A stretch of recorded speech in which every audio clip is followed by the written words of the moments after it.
Vote গ্রহণের আরো খবর জানাতে আমাদের আরেক স্টুডিও থেকে যোগ দিচ্ছেন সহকর্মী জাহিদুল বাশার। অর্থে আপনাকে অনেক ধন্যবাদ। দেখুন, আজকে মোট ১১২টি উপজেলায় নির্বাচন হওয়ার কথা ছিল। ঘূর্ণিঝড় রিমালের প্রভাব সহ আরও দু একটি কারণে ২৫টি উপজেলায় নির্বাচন স্থগিত করা হয়েছে, ৮৭টি উপজেলায় নির্বাচন হচ্ছে। যেমনটা আপনি বলছিলেন, আমরা একেবারে বিভিন্ন উপজেলায় যেখানে ভোট হচ্ছে সেই সব জায়গায় যাব, সেখানে কি খবর আমার সহকর্মীরা সরাসরি আমার সাথে যুক্ত হচ্ছেন, সেখান থেকে আমরা জানবো তাদের কাছ থেকে। এই মুহূর্তে আমার সাথে সরাসরি চট্টগ্রাম থেকে যুক্ত হবেন সহকর্মী আলমগীর সবুজ, জানবো তার কাছ থেকে। এছাড়া আরও অন্যান্য জায়গায় আরও বেশ কিছু খবর রয়েছে, যেমন এক জায়গায় প্রতীক ভুল এসেছে, অর্থাৎ আইসক্রিম প্রতীক দেওয়ার কথা ছিল, কিন্তু সেখানে এসেছে কোন আইসক্রিমের কথা। অর্থাৎ সচরাচর যে আইসক্রিমটি দেখা যায় ব্যালট পেপারে, সেই আইসক্রিমের ছবি না থাকায় প্রার্থী সেটি নিয়ে অভিযোগ দেওয়ার কারণে সেটি স্থগিত করে দেওয়া হয়েছে। বগুড়া সদর আসনের সদর উপজেলার ভাইস চেয়ারম্যান পদের সেই নির্বাচন স্থগিত করা হয়েছে। এছাড়া গতকাল থেকে কিন্তু নির্বাচন কমিশনের যারা রয়েছেন, যেমন নির্বাচন কমিশনের সচিব আলমগীর হোসেন বলেছেন, যদি একজন ভোটারও আসে সেই ভোটার তার নিজের মতো করে যেন ভোট দিতে পারে সেটি নিশ্চিত করার দায়িত্ব নির্বাচন কমিশনের। কিন্তু কতজন ভোটার আসলো সেটি মুখ্য বিষয় নয়, একজন আসলেও যেন সেটি তিনি দিতে পারেন। রাজশাহীর বিভাগীয় কমিশনার হুঁশিয়ার করে দিয়ে বলেছেন, কোনো রকম অপচেষ্টা করা, অনাকাঙ্ক্ষিত ঘটনা ঘটানোর চেষ্টা করে কোনো লাভ হবে না। গত দুই ধাপের নির্বাচনে কোনো ধরনের প্রশ্ন ছাড়াই আসলে নির্বাচন সুষ্ঠুভাবে সম্পন্ন হয়েছে। এ ধাপের নির্বাচন কেমন হচ্ছে তা জানাতে এই মুহূর্তে সরাসরি চট্টগ্রাম থেকে আমার সাথে রয়েছেন আলমগীর সবুজ। জানাবেন, গত দুই ধাপের সাথে যদি একটু তুলনা করি, এবারে নির্বাচন কেমন হচ্ছে, আর কোনো ধরনের এখন পর্যন্ত এই যে কয়েক ঘন্টা নির্বাচন হয়ে গেল, ভোট গ্রহণ নিয়ে কোনো ধরনের অভিযোগ রয়েছে কিনা?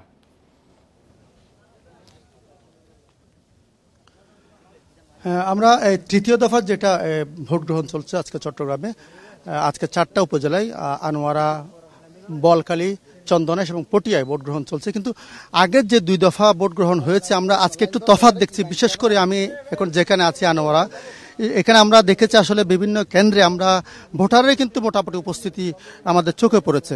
অন্যান্য সময় আমরা যেটা দেখেছি, অন্যান্য যে প্রথম এবং দ্বিতীয় দফার যে ভোট হয়েছে সেখানে আমরা সেভাবে আসলে ভোটারের উপস্থিতি দেখিনি। আজকে আমরা যে কোটি কেন্দ্র ঘুরেছি সেখানে আমরা ভোটারের উপস্থিতি দেখেছি, কিন্তু অন্যান্য যে চট্টগ্রামের চন্দনাইশ কিংবা পটিয়ায় যে সেখানে আসলে সেভাবে ভোটারের উপস্থিতি কম, কিন্তু আনোয়ারাতে আমরা ভোটারের অনেক উপস্থিতি দেখেছি।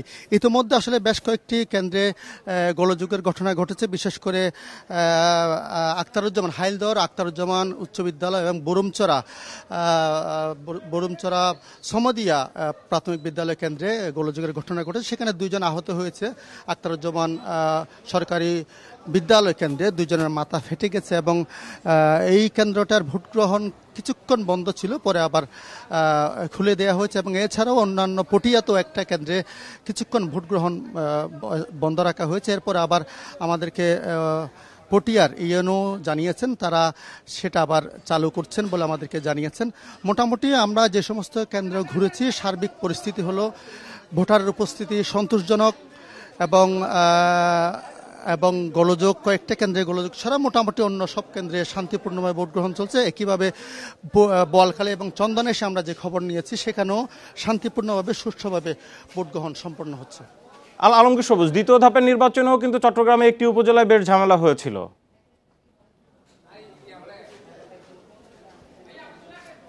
হ্যাঁ, কিছু কেন্দ্রে আসলে আগের দফায়, যেমন কিছুদিন আগে যেখানে হাটহাজারীতে আমরা দেখেছি ভোট গ্রহণের মাঝপথে এবং শেষেও ঝামেলা হয়েছে চেয়ারম্যান প্রার্থীর মধ্যে। আজকেও সেটা হচ্ছে এখানে, বিশেষ করে আনোয়ারা আমরা যদি বলি যে প্রতিদ্বন্দ্বী যে চেয়ারম্যান প্রার্থী 2 জনই আসলে আওয়ামী লীগের, একজন আনোয়ারা উপজেলা আওয়ামী লীগের সাবেক সভাপতি, আরেকজন বর্তমান চেয়ারম্যান যিনি উপজেলা চেয়ারম্যান। এবং এখানে আসলে আরেকটা লক্ষণীয় বিষয় হচ্ছে যেটা মানুষের মুখে মুখে এবং প্রতিদ্বন্দ্বীর যে চেয়ারম্যান প্রার্থীর সমর্থকদের দাবি হচ্ছে, তাদের এক পক্ষে আসলে তাদের আশীর্বাদ, তারা বলছেন সাবেক মন্ত্রী এবং বর্তমান সংসদ সদস্য সাইফুজ্জামান চৌধুরী জাবেদের আশীর্বাদ আছে, অন্য পক্ষ দাবি করছে তাদের আশীর্বাদ আছে বর্তমান অর্থ প্রতিমন্ত্রী ওয়াসিকা আয়েশা খান।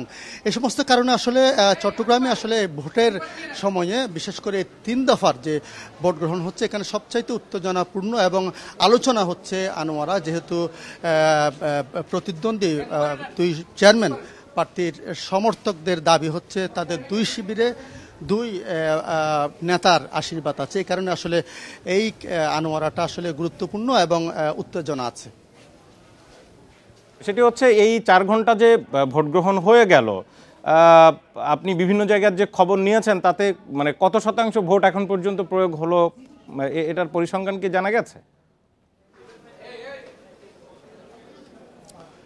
হ্যাঁ, আমরা প্রিজাইডিং অফিসার সাথে কথা বলেছি, কিংবা যারা নির্বাচনী কর্মকর্তা আছে তাদের সাথে কথা বলেছি, এবং আমরা নিজে সচক্ষে যেটা দেখেছি, ভোটারের যে ধরনের আমরা লাইন দেখেছি সেটা যদি সে ধারা অব্যাহত থাকে তাহলে বেশ সন্তোষজনক এখানে ভোট পড়বে বলে মনে হচ্ছে। এবং কয়েকজন প্রিজাইডিং কর্মকর্তা আমাকে জানিয়েছেন, তারা বলছেন যে যদি এই ধারা অব্যাহত থাকে তাহলে সেটা 50 ছাড়িয়ে যাবে বলে তারা ধারণা করছেন। তারা বলছেন যদি মাঝখানে একটু ঝামেলা কয়েকটা কেন্দ্রে ছিল, এছাড়া যদি এই সুষ্ঠু এবং শান্তিপূর্ণভাবে ভোট গ্রহণ হয় এবং মানুষ যেভাবে আসছেন সেটা যদি অব্যাহত থাকে, 50% তারা ছাড়িয়ে যাবে বলে মনে করছেন। আমরা দেখেছি একটু এই মুহূর্তে যেহেতু দুপুরের বেলা মানুষের আসা যাওয়া একটু কম, এবং অনেকে বলছে যেহেতু বিশেষ করে নারীরা এখন বাড়ির কাজে ব্যস্ত, তারা মনে করছেন, আমার ধারণা করছেন, বলছেন বাড়ির কাজ শেষে দুপুরের পরে তারা মধ্যাহ্নভোজের পরে আবার কেন্দ্রে আসতে পারেন বলে অনেকে বলছেন।